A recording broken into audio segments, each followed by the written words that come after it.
Hello everyone. Today I'd like to share something very cool with you that was suggested to me on one of my videos by Aedris Gaming. Thank you to him for the idea, and please, if you guys have some time, go shoot over to his video and show him some love for me. I'll leave a link to it in the description.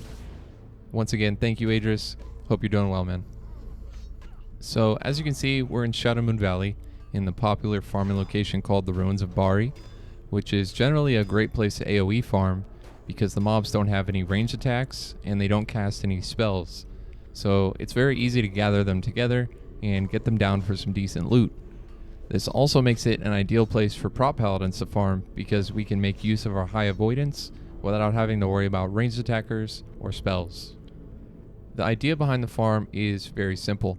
All we're going to do is make a huge lap around the entire area, aggroing everything we can, while simultaneously dropping rank 1 consecrates to reset the mob's reset timer so we can keep them in combat and gather as many as possible.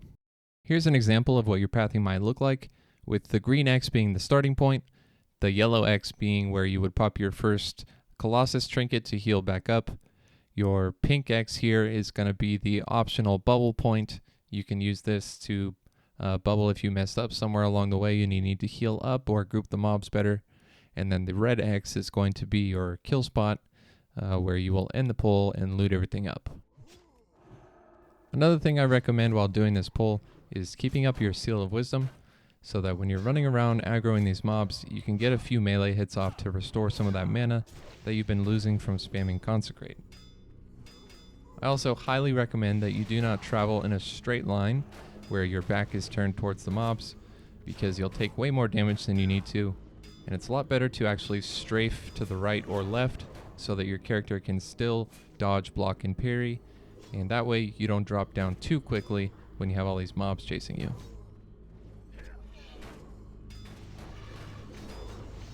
So we're at the halfway point here, and I popped my first Colossus trinket to heal back up to full. I highly recommend you do this as well, because the cooldown on the trinket is low enough that you can still have it for the kill phase even if you pop it right here.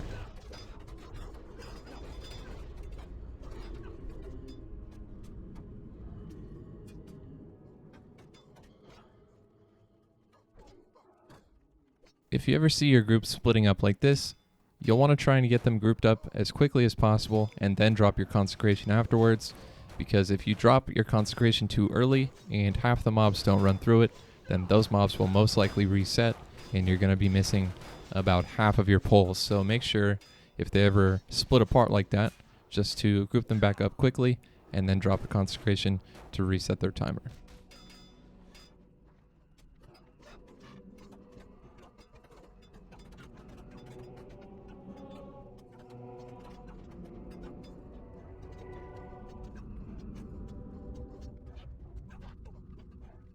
As you approach this part of the pull, you'll kind of want to stutter a little bit to make sure the mobs all have time to catch up. You don't want too many of them on the ledge when you're all the way down here. And you really have to make sure that you're trying your best to control their pathing off of the ledge so that you can hit them with Consecrate. So you kind of have to drop a Consecrate close to the wall and then run far away from the wall in order to have them come down off the ledge into the Consecrate.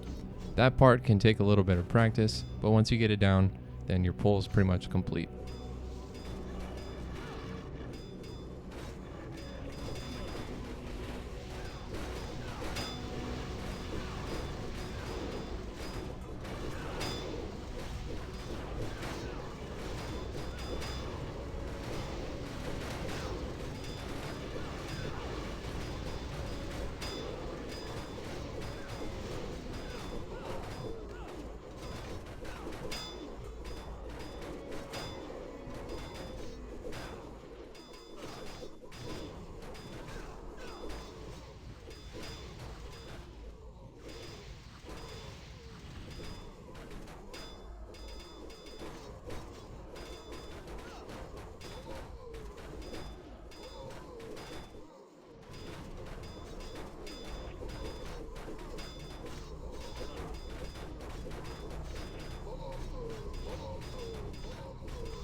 So as you can see, we've killed 111 mobs in about 6 minutes, And these mobs are level 68 to 70, meaning they can drop very valuable TBC items like patterns, designs, BOE blues and epics, scrolls, potions, and a ton of netherweave cloth.